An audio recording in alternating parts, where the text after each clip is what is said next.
India market invest মাইন্ডসেটে আপনাদের স্বাগত। যারা চ্যানেল নতুন এসেছেন তাদেরকে বলবো প্লিজ চ্যানেলটাকে সাবস্ক্রাইব করবেন, লাইক করবেন, বেল আইকনটা প্রেস করবেন, তার সাথে অল বাটনটা প্রেস করবেন, তার নোটিফিকেশনটা কিন্তু সঙ্গে সঙ্গে আপনাদের কাছে গিয়ে পৌঁছাবে। দেখুন স্যার, কোয়ার্টার 4 সিজন চলছে, তো এখন কিন্তু প্রতিদিন অনেকগুলো কোম্পানির রেজাল্ট ডিক্লেয়ার হবে। তো আমরা যারা ইনভেস্টার, যারা আমরা বিভিন্ন কোম্পানিতে ইনভেস্টমেন্ট করে রেখেছি, তাদের জন্য কিন্তু রেজাল্টটা দেখা খুবই জরুরি, যে কোম্পানি কীরকম পারফরমেন্স করছে, কীরকম কোয়ার্টারলি রেজাল্টটা করেছে, প্রফিটটা ঠিকঠাক করছে নাকি। তো এখন কিন্তু আমরা আরও দুটো কোম্পানির রেজাল্ট নিয়ে আলোচনা করব। চলুন দেখে নিই কোন দুটো কোম্পানি। প্রথম যে কোম্পানিটার রেজাল্ট দেখব সেই কোম্পানিটার নাম হচ্ছে ইরেডা। আমি কিছুদিন আগে কিন্তু একটা ভিডিওতে আলোচনা করেছিলাম। কিছুদিন আগে বলতে জাস্ট 2 দিন আগে কোম্পানিটা আপডেট দিয়েছিল যে তারা 19 তারিখে রেজাল্ট ডিক্লেয়ার করতে চলেছে। তো রেজাল্ট কিন্তু ডিক্লেয়ার করে দিয়েছে, তার সাথে কোম্পানিটা বলেছিল ডিভিডেন্ডও দেবে। তো চলুন দেখে নিই কোম্পানি ডিভিডেন্ড দিয়েছে কিনা এবং রেজাল্টটা কী হলো। কোম্পানি 19 তারিখে রেজাল্ট ডিক্লেয়ার করেছে, যেটা আজকের দিন। কোম্পানি ডিভিডেন্ড তো বলেছিল দেবে, তো রিপোর্টের মাধ্যমে যেটা পাওয়া যাচ্ছিলো, যেটা আমি 2 দিন আগে আলোচনা করেছিলাম আপনাদের সাথে, কিন্তু কোম্পানি কোনো ডিভিডেন্ড কিন্তু দেয়নি। আমরা কোম্পানির রেজাল্টে চলে এসেছি।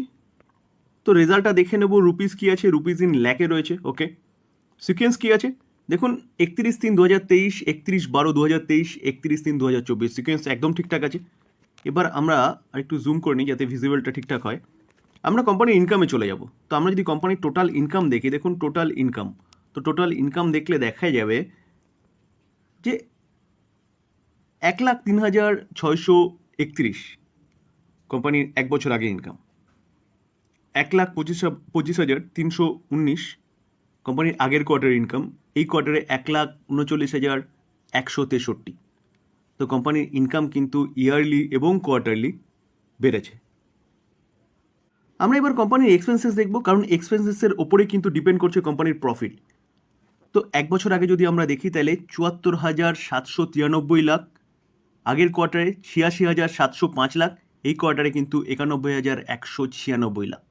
তো কোম্পানির ইনকাম যেরকম বেড়েছে সেরকম কিন্তু কোম্পানির খরচা সেটা কিন্তু বেড়েছে।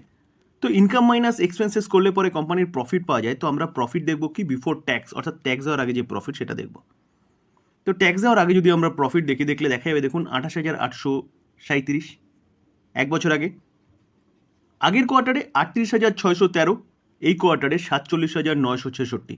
তো 28টা 47 হয়েছে, 38টা 47 হয়েছে। তো ইয়ারলি এবং কোয়ার্টারলি প্রফিট কিন্তু ফাটাফাটি হয়েছে বলতে পারেন। দেখুন এবার আসছে কি, এবার হচ্ছে সব রকম ট্যাক্স এবং অ্যাডজাস্টমেন্ট। তো সব ট্যাক্স এবং অ্যাডজাস্টমেন্ট বাদ দিয়ে কোম্পানির কী আসে, কোম্পানির মেন প্রফিট আসে। তো আমরা যদি মেন প্রফিটটা দেখলে দেখা যাবে, দেখুন এক বছর আগে কোম্পানির কত প্রফিট করেছিল, 25,361 করোড় না লাখ। আগের কোয়ার্টারে 33,553, এই কোয়ার্টারে 33,737। তো এখানে ইয়ারলি তো ভালো করেছে, কারণ 25,300টা 33,700 গেছে, কিন্তু 33,500 33,700 হচ্ছে। তো কোম্পানি তো ট্যাক্স দেওয়ার আগের প্রফিট যথেষ্ট ভালো ছিল, কত 38,000 ছিল সেটা, আর 47,000 ছিল এই কোয়ার্টারে। তো আমরা যদি ট্যাক্স দেখি তাহলে দেখা যাবে, দেখুন আচ্ছা এখানে এটা এই ট্যাক্সটা দেখুন, কারেন্ট ট্যাক্স।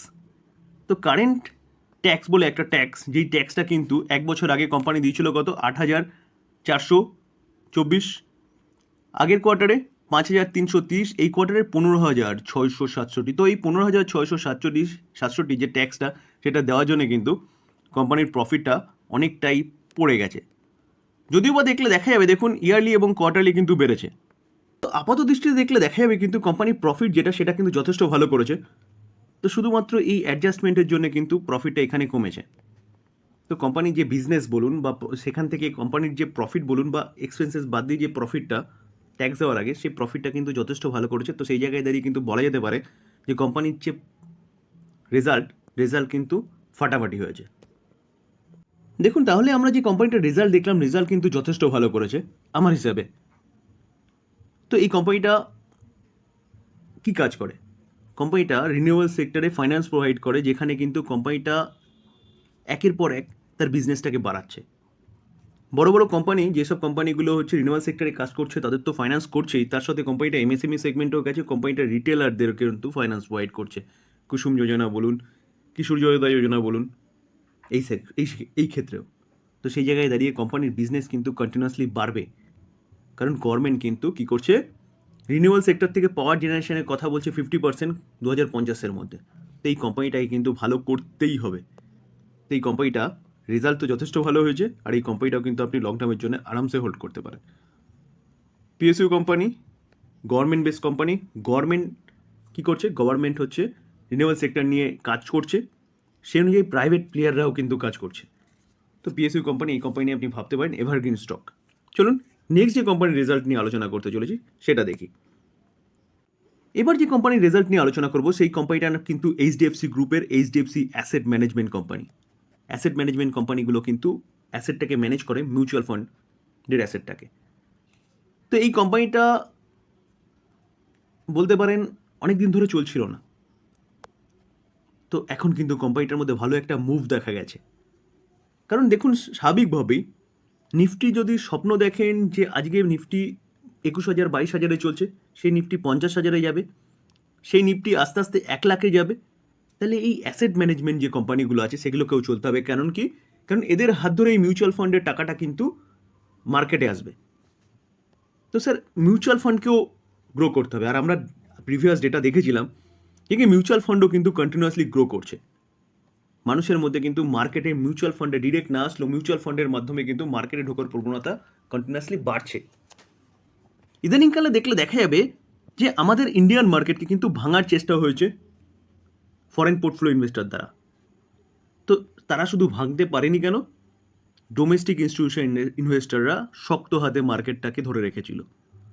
তো আগে কিন্তু এই জিনিসটা হতো যে ফরেন পোর্টফোলিও ইনভেস্টররা যখন চাইতো তখন মার্কেট ভেঙে দিত, যখন চাইতো তখন মার্কেটে ভালো একটা আপসাইড মুভমেন্ট করাতো।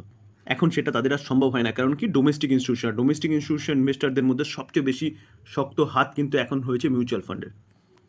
তো এই কোম্পানিটা কিন্তু যথেষ্ট ভালো পারফরমেন্স করবে। তো আমরা যদি এই কোম্পানিটা দেখুন চার্ট দেখি, এক বছরের চার্ট দেখলে দেখা যাবে কোম্পানিটা কত রিটার্ন দিচ্ছে। দেখুন 1 বছরে 108%, মানে 1 বছরে কিন্তু কোম্পানিটা ডবল বানিয়ে দিয়েছে। তো কেন বানিয়েছে? কারণ মিউচুয়াল ফান্ড ইন্ডাস্ট্রি ভালো করছে বস। চলুন এই কোম্পানির রেজাল্ট ডিক্লেয়ার করেছে, আমরা রেজাল্টটা দেখে নিই। মার্কেট ক্লোজ হয়ে যাওয়ার পরেই কিন্তু এইচডিএফসি এএমসির রেজাল্ট ডিক্লেয়ার হয়েছে। তো অ্যাট ফার্স্ট আমরা দেখে নেবো এই কোম্পানিটা কোনো কর্পোরেট অ্যাকশন দিয়েছে নাকি। তো আমরা দেখতে পারবো যে এই কোম্পানিটা কিন্তু রেকমেন্ডেশন করেছে কত, 70 টাকা করে ডিভিডেন্ড। তো কোম্পানিটা কিন্তু 70 টাকা করে ডিভিডেন্ড দিচ্ছে পার শেয়ারে, যেখানে কোম্পানির ফেস ভ্যালু কত আছে, ফেস ভ্যালু হচ্ছে 5। এই ডিভিডেন্ডটা কিন্তু ফাইনাল ডিভিডেন্ড। তো ফাইনাল ডিভিডেন্ড সবসময় কিন্তু দেখুন শেয়ার হোল্ডারদের অ্যাপ্রুভাল লাগবে। তো নেক্সট যে জেনারেল মিটিং আছে, অ্যানুয়াল জেনারেল মিটিং, সেই অ্যানুয়াল জেনারেল মিটিংয়ে কিন্তু শেয়ার হোল্ডারদের অ্যাপ্রুভাল হওয়ার পরে আমরা জানতে পারবো যে কোম্পানি এই ডিভিডেন্ডটা কবে দিচ্ছে। তো চলুন এবার আমরা কোম্পানির রেজাল্টে যাই। আমরা কোম্পানির কনসোলিডেটেড নাম্বার দেখব। রুপিস কী আছে, রুপিস ইন কারোরে রয়েছে। ওকে, সিকোয়েন্সটা দেখে নেব। সিকোয়েন্স কী আছে, সিকোয়েন্স হচ্ছে মার্চ 23, ডিসেম্বর 23, মার্চ 24, সিকোয়েন্স একদম ঠিকঠাক আছে। এবার আমরা কোম্পানির টোটাল ইনকাম দেখে নেব। তো ইনকাম দেখলে দেখা যাবে দেখুন 1 বছর আগে কোম্পানির 637 করোড়, আগের কোয়ার্টারে 814 করোড়, এই কোয়ার্টারে 851 করোড়। তো কোম্পানির ইনকাম ইয়ারলি এবং কোয়ার্টারলি কিন্তু বেড়েছে। তো কোম্পানির ইনকাম তো বেড়েছে, এবার আমরা কোম্পানির খরচা দেখব। তো টোটাল এক্সপেন্সেস দেখলে দেখা যাবে কিন্তু 1 বছর আগে কোম্পানির এক্সপেন্সেস কত ছিল, এক্সপেন্সেস 146, সেটা আগের কোয়ার্টারে 177, এই কোয়ার্টারে 172। এটা কিন্তু একটা ভালো দিক বলতে পারেন, যেখানে কোম্পানির ইনকাম ইয়ারলি কোয়ার্টারলি বেড়েছে, খরচা কিন্তু কোয়ার্টারলি কমেছে 177 থেকে 172।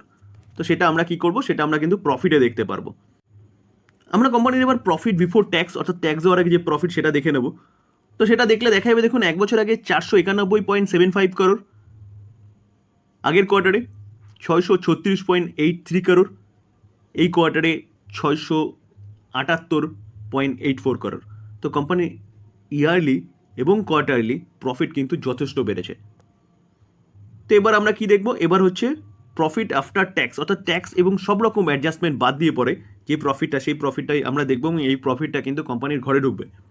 তো দেখলে দেখা যাবে দেখুন 1 বছর আগে 376 করোড়, আগের কোয়ার্টারে 487 করোড়, এই কোয়ার্টারে 540 করোড়। তো কোম্পানির ইয়ারলি এবং কোয়ার্টারলি প্রফিট, যেটা ফাইনাল প্রফিট, সেটাও কিন্তু যথেষ্ট ভালো করেছে, যেটা কিন্তু আমরা ইপিএসও দেখতে পারবো।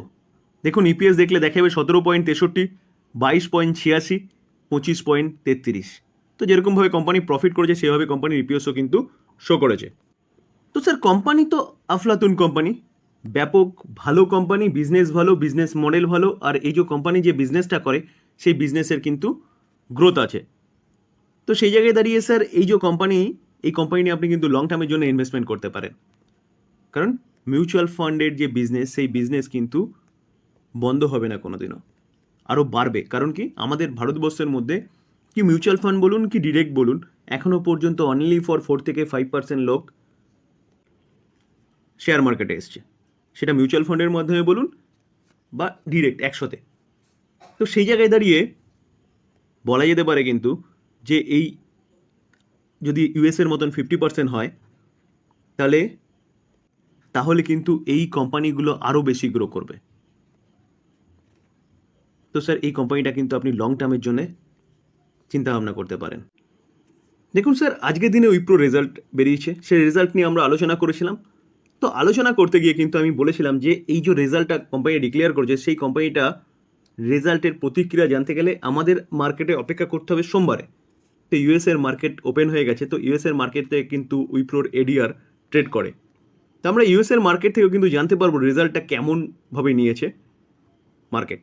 তো দেখা যাবে, দেখুন রেজাল্ট কিন্তু মার্কেট পজিটিভলি নিয়েছে, এবং যেই রেজাল্ট কোম্পানিটা ডিক্লেয়ার করেছে সেই রেজাল্টের এগেনস্টে বলতে পারেন আজকে 3.5%-এর ওপরে কিন্তু উইপ্রো চলছে। তো বলা যেতে পারে মার্কেট কিন্তু এই উইপ্রো রেজাল্টটাকে পজিটিভলি নিয়েছে। তো যারা এখনও রেজাল্টটা দেখেননি তারা কিন্তু দেখে নিতে পারেন প্লে লিস্ট থেকে। আমি অলরেডি কিন্তু উইপ্রোর রেজাল্ট নিয়ে ডিটেলসে আলোচনা করেছি। তো এই ছিল আলোচনা। যদি আলোচনাটা ভালো লাগে, যারা চ্যানেল নতুন এসেছেন তাদেরকে বলবো প্লিজ চ্যানেলটাকে সাবস্ক্রাইব করবেন, লাইক করবেন, বেল আইকনটা প্রেস করবেন, তার সাথে অল বাটনটা প্রেস করবেন, তার নোটিফিকেশনটা কিন্তু সঙ্গে সঙ্গে আপনাদের কাছে গিয়ে পৌঁছাবে। থ্যাংক ইউ, ভালো থাকবেন।